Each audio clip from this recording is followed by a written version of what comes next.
Hello students, आज मैं आप लोग को human eyes and colourful world को टीच करूंगा। एंड ये क्लास 10th में फिजिक्स का चैप्टर है। इसमें ह्यूमन आइज से रिलेटेड ह्यूमन आइज का अकोमोडेशन एंड ह्यूमन आइज में जो भी डिजीज होते हैं जैसे मायोपिया, हाइपरमेट्रोपिया, प्रिस्बायोपिया, कैटरैक्ट, इन सब के बारे में हम डिटेल से चर्चा करेंगे। तो चलिए शुरू करते हैं।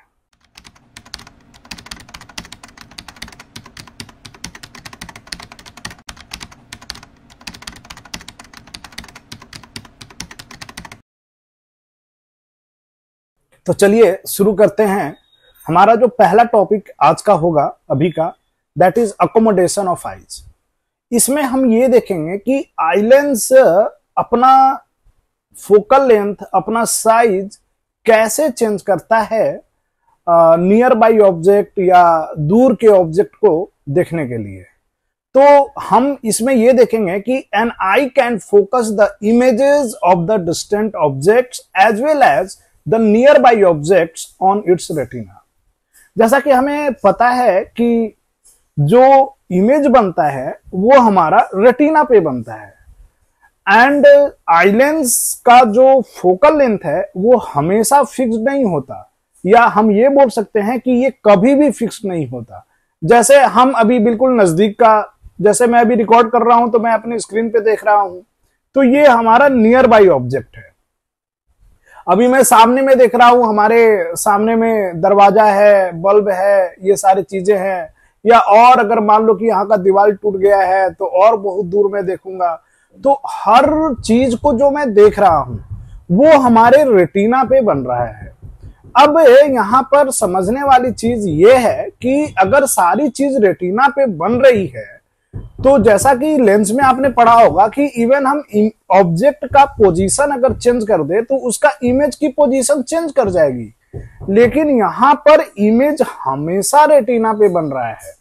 इसका मतलब कि कहीं ना कहीं हम फोकल लेंथ को चेंज कर रहे हैं, और इसी फोकल लेंथ के चेंज करने का जो प्रोसेस है, जो नेचुरली होता है, this is your accommodation of eyes.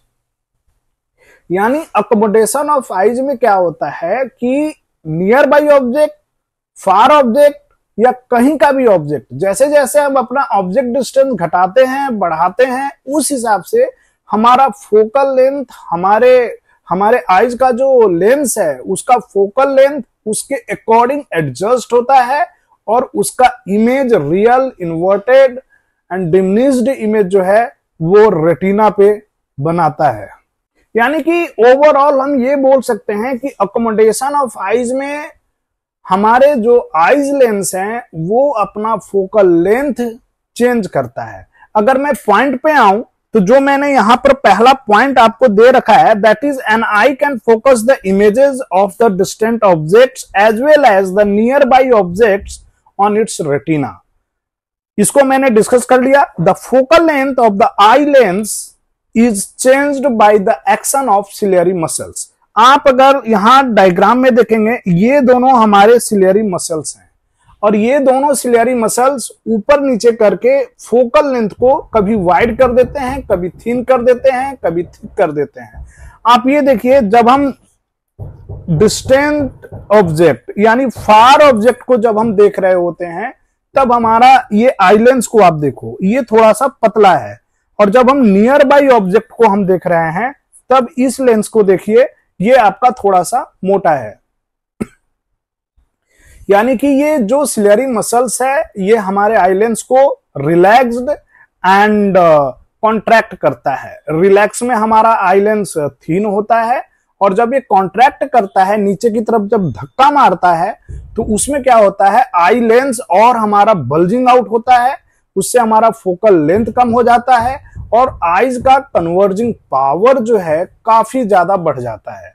Power of lens में आपने पढ़ा होगा कि जितना ज्यादा फोकल लेंथ होगा उतना कम कन्वर्जिंग पावर होगा, और जितना कम फोकल लेंथ होगा उतना ज्यादा कन्वर्जिंग पावर होगा। आपने power is directly inversely proportional to 1/f आपने पढ़ा होगा, है ना। तो ये वाला भी पॉइंट। अब हम इस पॉइंट पे आते हैं कि to see the distant object as well as the nearby object. Focal length of eye changes with the help of ciliary muscles known as accommodation of eye. फिर से वही चीज, यानी कि सिलेरी मसल्स के हेल्प से जो आई लेंस का फोकल लेंथ चेंज करने का जो प्रोसेस है, that is accommodation of I. And अब यहां तक हम आपको समझाने के पर्पज से चीजों को लिख रखे हैं। जो एग्जैक्ट डेफिनेशन है अकोमोडेशन ऑफ आई का, that is the ability of an eye to focus the distant object as well as the nearby objects on the retina by changing the focal length of its lens is called accommodation।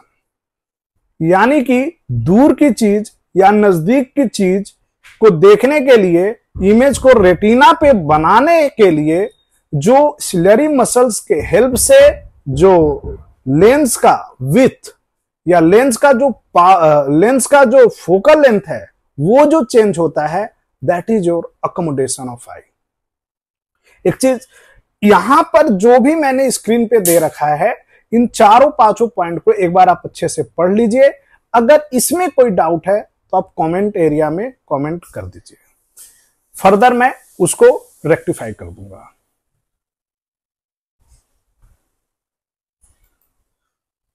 जो हमारा अगला slide है, इसमें हम range of vision of a normal human eyes समझेंगे।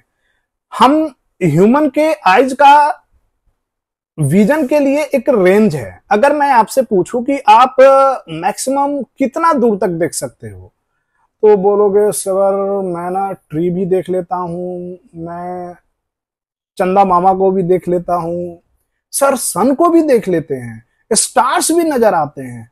यानी कि दूर का अगर हम अपनी कैपेसिटी बोले तो we can see up to infinity, क्योंकि सन तो स्टार्स में काफी नजदीक है। कुछ ऐसे स्टार्स हैं जो कि अभी तक हम देख ही नहीं पा रहे, उनके लाइट ही हम तक नहीं पहुंचे हैं। तो we can see up to infinity, यानी कि फार पॉइंट जो हमारे आइज का होगा वो बिल्कुल इंफिनिटी तक होगा, है ना। अब चीजों को और आगे लेकर चलते हैं कि हम कितना नजदीक देख सकते हैं। अगर मैं बोलूं मेरे को ये हाथ अपना नजर आ रहा है, नजर आ रहा है, नजर आ रहा है, नजर आ रहा है, नजर आ रहा है, नजर, अब यहां से ब्लड होना शुरू हो गया। यहां तक मेरे को नजर आ रहा था, मैं फोकस कर पा रहा था, अब ये ब्लड होना शुरू हो गया। इसका मतलब कि ऐसे करके हम अपने हाथ तो दिखेगा, लेकिन उसका जो इमेज है वो काफी ब्लर्ड इमेज आपको नजर आएगा। तो इसका मतलब कि जो नियर पॉइंट है, जो मिनिमम डिस्टेंस है जिसको हम देख सकते हैं, जिसका इमेज शार्पली हमारे रेटिना पे बनेगा, वो डिस्टेंस है 25 सेंटीमीटर। यानी 25 सेंटीमीटर के अंदर में, यानी 24 centimetre, 23 centimetre, 20 centimetre, 18 centimetre, 15 centimetre पे अगर कोई ऑब्जेक्ट है तो उसे हम नहीं देख पाते हैं या क्लियरली नजर नहीं आता। इसीलिए आप लोग को कहा जाता है, जैसे ये एक कोई वर्कशीट है, अब मैं बहुत बच्चों को देखता हूं वो ऐसे करके पढ़ना शुरू करते हैं। इसीलिए पेरेंट्स मना करते हैं कि बच्चे आप बिल्कुल ऐसे मत पढ़ो, क्योंकि ऐसे पढ़ने से क्या होगा कि आपका नियर पॉइंट जो है वो अफेक्टेड होगा और बाद में हमारे जैसा चश्मा लगाना पड़ेगा। ठीक है, तो हमें ऐसे नहीं पढ़ना है, हमें बिल्कुल पढ़ना है मोर देन 25 सेंटीमीटर पे चीजों को रखिए और फिर पढ़िए। ठीक है, खैर, तो यानी हमारे लिए जो नियर पॉइंट है वो बिल्कुल डिफाइंड है, that is 25 centimetre, and less than 25 centimetre का जो इमेज है वो हमारे रेटिना पे नहीं बनता, रेटिना के आगे पीछे कहीं और बनता है। यानी जो शार्प इमेज है वो 25 सेंटीमीटर टू इंफिनिटी तक बनता है, और यही हमारा विजन डिस्टेंस भी बोल सकते हैं कि हमारा जो विजन डिस्टेंस है that is 25 centimetre to infinity. We can't see clearly before 25 centimetre, है ना। तो चलिए अब मैं जो कुछ पॉइंट्स आपके लिए स्क्रीन पे लिख रखा है उसको हम देखते हैं कि the farthest point from the eye at which an object can be seen clearly is known as the far point of an eye.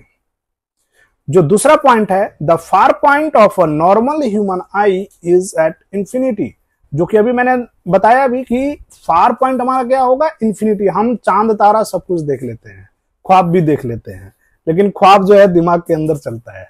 चलो अगली point, the nearest point up to which the eye can see an object clearly without any strain is called the near point of the eye, it is 25 centimetre. यानी कि जो near point है हमारा वो 25 centimetre है, and below 25 या less than 25 centimetre पे कोई भी अगर ऑब्जेक्ट हम रखते हैं तो वो हमारे लिए विजिबल नहीं होगा। The range of vision of normal human eye is from infinity to about 25 centimetre. यही चीज मैं बोल रहा था कि हम जो है क्लियरली जो है 25 सेंटीमीटर से इंफिनिटी तक ही देख सकते हैं, इसके पहले का डिस्टेंस हम नहीं देख सकते। तो अभी के लिए हम ये देख रहे हैं कि अकोमोडेशन ऑफ आई में हमने देखा कि जो आई लेंस है वो बड़ा फ्लेक्सिबल है। दूर की चीज जब देखना होता है तो फोकल लेंथ बढ़ जाता है, नजदीक की चीज जब देखना होता है फोकल लेंथ कम हो जाता है। फोकल लेंथ बढ़ता कैसे है, आई लेंस लंबा हो जाता है। फोकल लेंथ घटता कैसे है, आई लेंस मोटा हो जाता है। मोटा हो जाने का मतलब वो बल्जिंग आउट का जो उसका आउटर सरफेस है वो ज्यादा बल्जिंग आउट होता है, फोकल लेंथ कम हो जाता है और कन्वर्जिंग पावर उसका डिक्रीज कर जाता है। अकोमोडेशन के बाद हम range of vision of a normal human eye में देखें तो we can see clearly 25 centimetre to infinity. 25 centimetre हमारा नियर पॉइंट है और इंफिनिटी हमारा फार पॉइंट है। होप सो ये दोनों चीज आपका क्लियर होगा। तो इस पार्ट में हम इसको इतना ही रखेंगे। जो अगला पार्ट में दूंगा उसमें मैं ह्यूमन आइज में जो डिफेक्ट होते हैं, मायोपिया होता है, हाइपरमेट्रोपिया होता है एंड प्रेसबायोपिया होता है, इनके न्यूमेरिकल्स होते हैं, इनको मैं काफी अच्छे से अगले पार्ट में डिस्कस करूंगा। Thank you.